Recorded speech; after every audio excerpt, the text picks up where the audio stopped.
سورہ کہف 15واں پارہ آیت نمبر 44 تک بات ہو چکی تھی۔ اس کتاب کو ہو کیا گیا؟ اللہ نے یہ سب مال زکوٰۃ ہے، کھاتے ہیں وہ پیٹ میں آگ بھرتے ہیں، مگر کھاتے ہیں روٹی چاول دال کی غذائیں ہیں وہ کھاتے ہیں، لیکن اللہ فرماتے ہیں کہ یہ آگ کھاتے ہیں۔ ان الذين ياكلون اموال اليتامى ظلما انما ياكلون في بطونهم نار، ظلم جو کھاتے ہیں یتیموں کا مال، وہ مال نہیں کھاتے، آگ کھاتے ہیں۔ شرط یہ ہے کہ اس جہان سے اس جہان میں چلے جاؤ، بس۔ جو کوئی کہے کہ بھائی یہ پٹرول نہیں آگ ہے، شرط یہ ہے ماچس لگا دو۔ جیسے یہاں ماچس لگنے کی شرط ہے، اس پیٹ میں کھائے ہوئے آگ کو دیکھنے کے لیے جہان بدلنے کی شرط ہے، جہان بدلتے ہی آگ نظر آئے گی۔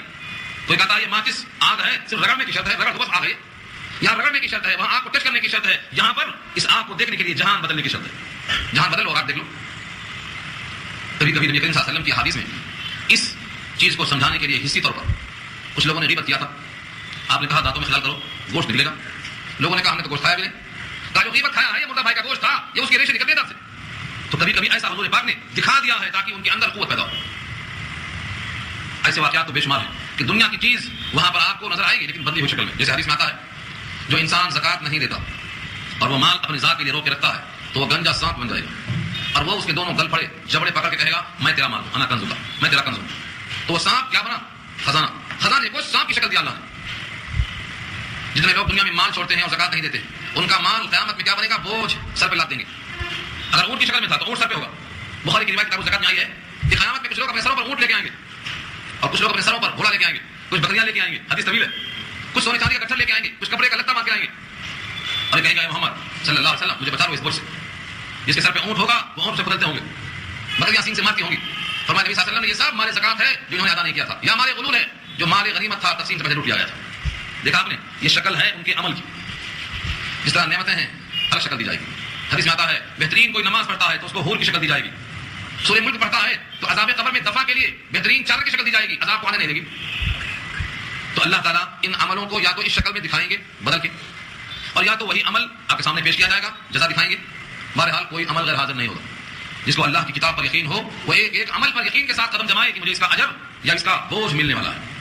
اس لیے فرمایا ہے جب دو مسلمان خوش دلی کے ساتھ مل کر سلام علیکم کہتے ہیں اور مصافحہ کرتے ہیں تو ان کے جسم سے گناہ ایسے جھڑتے ہیں جیسے پتجھڑ کے موسم میں پتے گرتے ہیں۔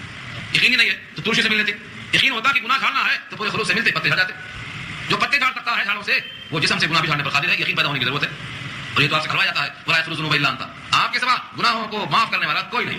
کیسے معاف کرے گا؟ کبھی نماز پڑھنے سے، کبھی سلام پڑھنے سے۔ سلام پڑھنے سے مراد السلام علیکم کہنا ہے، مائک پر پڑھنا مراد نہیں۔ نبی صلی اللہ علیہ وسلم کی طرف سے یہ وضاحت ہے کہ بندہ مومن کے ادنا عمل پر اللہ نے اجر کا وعدہ کیا ہے، اور ہر عمل موجود پائیں گے۔ ووجدوا ما عملوا حاضرا، اور پائیں گے ہر وہ عمل جو انہوں نے کیا ہے موجود اور حاضر، چھوٹا عمل ہو یا بڑا، کتاب میں درج ہے۔ سورہ مزمل میں اللہ نے کہا ہے وما تقدموا لانفسکم من خیر تجدوه عند اللہ، تم جو خیر بھیجو گے اللہ کے پاس اس کو پاؤ گے، یہ وعدہ ہے۔ اسی عمل کو پاؤ گے یا اس کی شکل پاؤ گے یا اس کی جزا پاؤ گے۔ دنیا کا کوئی انسان جو بھی عمل کرتا ہے اس میں اتنا یقین آ جائے کہ میرے عمل کو دکھایا جائے گا، جیسے آئینہ دکھا کر آپ کی حالت دکھائی جاتی ہے، ویسے آپ کی زندگی کا نام اعمال دکھا کر آپ کی حالت بتائی جائے گی کہ آپ کا انجام کیا ہونے والا ہے۔ اسی کا نام ہے ایمان بالغیب، اسی کا نام ہے تصدیق قلبی، اور اسی کا نام ہے نفس مطمئنہ۔ آپ دل سے مطمئن تو ہو جاؤ کہ میری زندگی کا حساب دینے والا مجھ پر قادر ہے۔ ایک شبہ عام انسان کے دماغ میں ہوتا ہے، ایسا نہ ہو کچھ زیادہ لکھ دیا جائے، ہم نے جو نہیں کیا ہے وہ بھی لکھ دیا جائے۔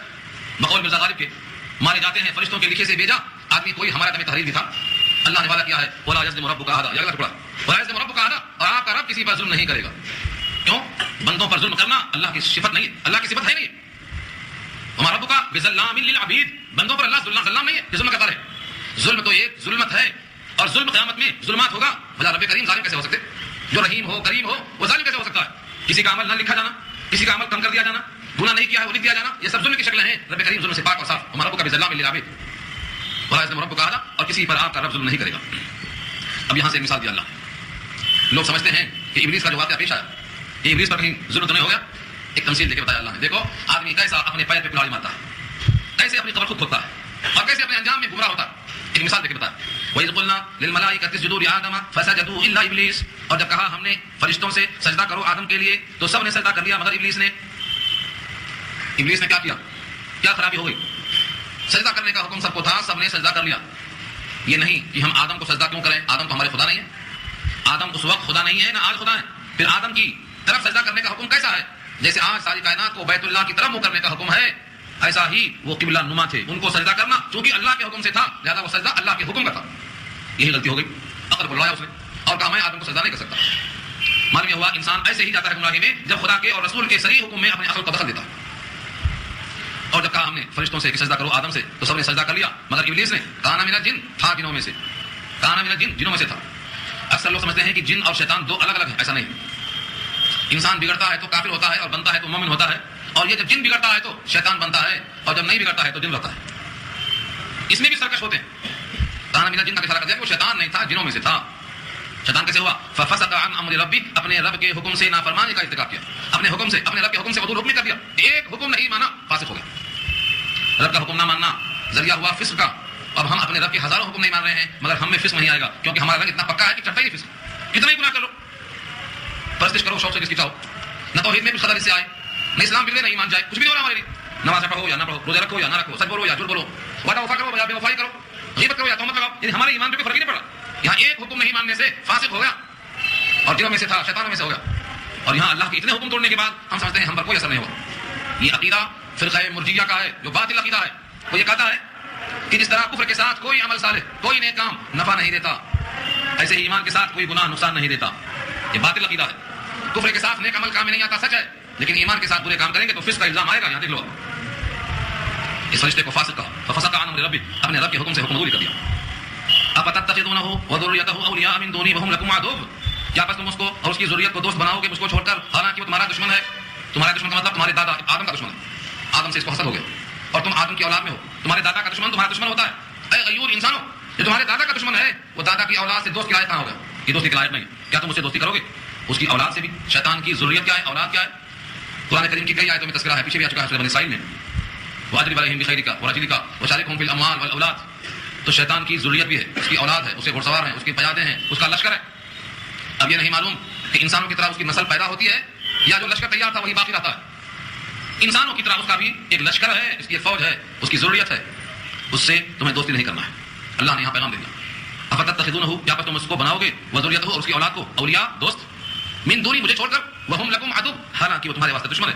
بیسا للظالمین بدلا، برا ہے ظالموں کے لیے بہت برا بدلہ۔ بدلہ مانے برا بدلہ، جو ایسے ظالم سے دوستی کرے گا اس دوست کے ساتھ جہنم میں جائے گا، وہی اس کا برا بدل ہے۔ اس لیے ایسے فاسق کی بات نہیں ماننا، ایسے کریم کی بات ماننا ہے۔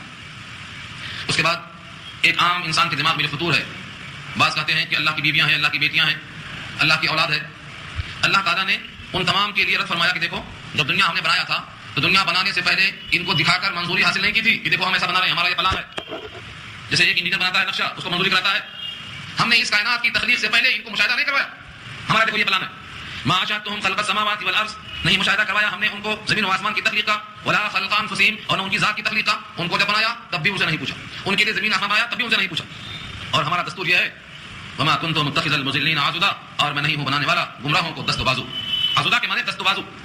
آدمی کسی سے کچھ مدد چاہتا ہو، کچھ دکھا کر اس کی واہ واہ چاہتا ہو، منظوری چاہتا ہو، اجازت چاہتا ہو، ہم نافرمانوں کو اور ظالموں کو اپنا دست و بازو بناتے ہی نہیں۔ جب ان کو دکھایا ہی نہیں تو معلوم کیسے ہوا کہ فرشتے بیٹیاں پیدا کی نہیں اور اللہ کی بیویاں بنائی گئی؟ نہیں، کچھ بھی نہیں معلوم۔ لہٰذا ان کی تمام باتیں اٹکل پچو ہیں۔ ان کا حال یہ ہوگا، قیامت میں ہم آواز دیں گے، یعنی ہماری طرف سے فرشتے پکاریں گے، وَيَوْمَ يَقُولُ نَادُوا، اور جس دن کہیں گے پکارو، شرکائی، میرے شرکا کو، تم نے میرے ساتھ جن جن کو شریک کیا تھا وہ کہاں ہے میرے شرکا، میرے پارٹنرشپ میں کہاں ہے؟ زمین کی بناوٹ میں میرا شریک کون تھا؟ آسمان کی تخلیق میں میرا شریک کون تھا؟ تمہاری پیشانی کے بنانے میں میرا شریک کون تھا؟ تم نے جن جن کو میرا شریک سمجھا تھا پکارو، بلاؤ کہاں ہے؟ وَيَوْمَ يَقُولُ، اور جس دن کہیں گے، اس دن کو یاد کرو، جس دن کہیں گے، کیا کہیں گے؟ اللہ تعالیٰ فرمائیں گے، نادو، پکارو، شرکائی، میرے شرکا، میرے پارٹنرز، الذین زعمتم، جن کو تم نے گمان کر رکھا تھا، فدعوہم، وہ سب مل کے پکاریں گے، فلم یستجیبوا لہم، بس وہ ان کو کوئی آواز نہیں دیں گے۔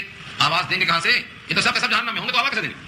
ان کی آواز باہر تک آئے گی نہیں، اندر سے باہر نہیں جائے گی، باہر سے اندر نہیں جائے گی۔ فلم یستجیبوا لہم، اور صرف یہ نہیں کہ آواز نہیں سنیں گے اور آواز کا جواب نہیں دیں گے، بلکہ فرمایا وجعلنا بینہم موبقا، اور ہم کر دیں گے ان کے درمیان ہلاکت کی آڑ، ایک آڑ کر دیں گے ہم۔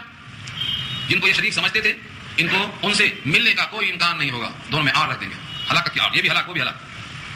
ورأى المجرمون النار فظنوا انهم مواقعوها ولم يجدوا عنها مصرفا، اور دیکھیں گے مجرم لوگ جہنم کو، جہنم سامنے ہوگی، فظنوا، بس ان کو گمان ہو جائے گا، انهم مواقعوها کہ وہ اس میں اب پڑنے والے، اب اس میں گرنے والے، ولم يجدوا عنها مصرفا، اور نہیں پائیں گے اس سے بچنے کی کوئی راہ۔ مصرف صرفہ کے معنی آتے ہیں بچنا، بچنے کے لیے کوئی جائے پناہ نہیں پائیں گے، کیونکہ وہاں کوئی غار، کوئی پہاڑ، کوئی مکان، کوئی حمایتی نہیں ہوگا، سب کے سب مخلوق ہوں گے، خالق ایک ہوگا، سب کے سب مملوک ہوں گے، بادشاہ ایک ہوگا، سب کے درمیان فیصلہ ہوگا، فیصلہ کرنے والا صرف ایک ہوگا، اس واسطے کسی کو پکارنے سے کچھ حاصل نہیں ہوگا، یہ جہنم کو دیکھ کر اس میں گرنے کا یقین کر لیں گے اور بچنے کا کوئی راستہ نہیں ہوگا۔ یہ تمام باتیں سنا کر مقصد یہ ہے کہ انسان اپنی عقل کا استعمال کر لے، لیکن انسان تو جھگڑالو ہے، بنیادی طور پر اس کی فطرت یہ ہے کٹ حجتی کرتا ہے، سیدھا سیدھا بجائے مان لینے کے اس میں بحثیں نکالتا، اور ایسی بحثیں نکالتا ہے کٹ حجتی، جس کو ہم بولتے ہیں حجت الکفری۔ کوئی بات نہیں معقول ہے مگر بولتا رہے گا، بولتے رہنا کوئی کمال نہیں ہے، حق کو سمجھنا بہت ضروری ہے۔ زندگی دوبارہ نہیں ملے گی، یہی ایک بار ملے گی۔ جس طرح ماں کے پیٹ میں دوبارہ جانا ممکن نہیں، جو اس زمین پر آ چکا ہے واپس نہیں جائے گا، ایسے جو قبر میں اتار دیا جائے گا دوبارہ زمین کی پیٹھ پر کبھی نہیں آ سکتا۔ یہ ایک ہی حیات ہے، اس کو سمجھنے کے لیے بار بار اپنے وجود میں اور اللہ کی کتاب میں غور و فکر کرنا چاہیے۔ اگلی آیتوں میں انشاءاللہ یہ بحث آ رہی ہے کہ ہم نے قرآن کریم میں کیسی کس مثالیں پیش کی۔ دعا کریں۔